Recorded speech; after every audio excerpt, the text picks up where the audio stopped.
Nais nyo ba ang kasaganaan na patuloy na dumating sa inyong buhay, mga bebe? Kung nakita ninyo ang uling na ito sa isang mangkok na puti at binudbura ng asin at may 3 pirasong bawang, ito ay nag-aakit ng kaswertehan at kasaganaan sa buhay at kailanman ay hindi kayo lalapitan ng masasama at hindi kayo pakikialaman ng mga taong pakialamera, dalahira, chismosa, at kayo ay ilalayo sa lahat ng kapamakan.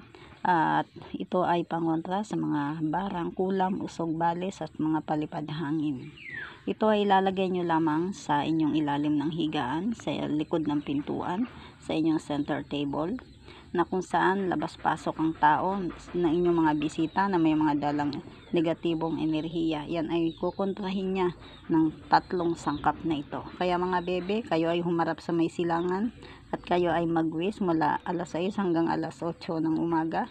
Kung kayo po ay magwiwis, itodo nyo na ang pagwiwis na kayo ay magtagumpay sa buhay, sa inyong mga dakilang hangarin, na kailanman kayo ay hindi maghihirap, hindi kayo magigipit, puro swerte